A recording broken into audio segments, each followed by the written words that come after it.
Hey guys, hi, welcome back once again. My name is Vaishali, and today I'd like to talk about rewiring our habit or breaking our habit to waking up to alarm clocks. Now, we all have been trained, we all have been conditioned, we all have been habituated in some manner or the other to wake up to the sounds of alarm clocks, to wake up to the sounds of alarms.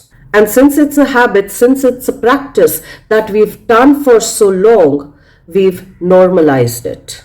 Or rather, we've adapted ourselves to normalizing that. But if we really think about it, we'd also realize that we probably are the only species on the planet that wakes up to the sound of an alarm.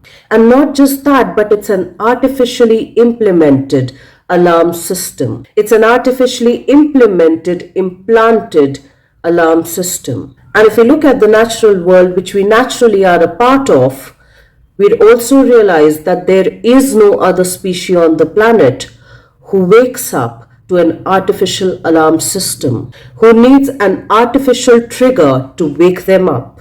And so as I was listening to this podcast, wherein Dr. Tara Swart, a neuroscientist and a former psychiatric doctor, had mentioned, which caught my attention, that waking up to alarm systems or waking up to alarm clocks might actually be very detrimental to our health, not just in the short term, but even in the longer haul. Because think about it, what does waking up to an alarm actually mean for our nervous system? What does it actually mean to the limbic part of our brain, which is then also connected to our neuromuscular system? And when I googled for the root word for alarm, this is what it actually meant.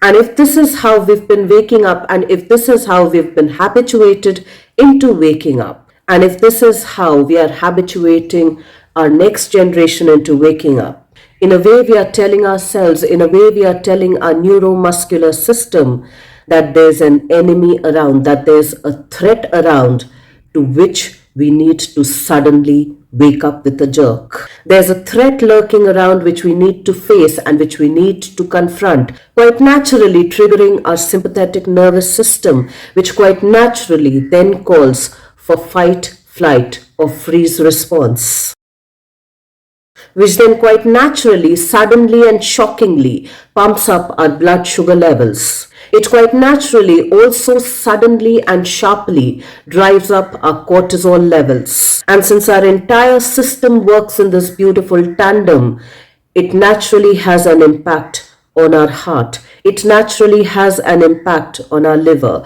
It naturally impacts our digestive system. And if that is the way how most of the days for most of our lives we've been waking up, if that's the habit that we have formed and assimilated over time, imagine what havoc it's creating on our physical system. And since our physical system is connected to our emotional and our mental system, imagine the impact that it's having over there. And imagine the vicious cycle that gets created because all of these systems are interwired, interconnected, and intertwined. So maybe it's time to gradually break out of the habit of waking up to an alarm bell, of running our lives in keeping with an alarm bell that actually probably does not need to truly exist if there is no real threat or danger around. And maybe if at all we have gotten hardwired, used to waking up to an alarm bell, waking up to an alarm clock, waking up to an alarm, maybe we can start having gentler tones, more soothing sounds to wake up to the day, to start our day, so that we are gradually and more mindfully coming into a waking state rather than waking up to a danger and alarm that may necessarily not exist. Let's try and think about that, and I will see you once again the next week. Till then, stay tuned in. And guys, if you do like the contextual content of these videos, please do like, share, and subscribe.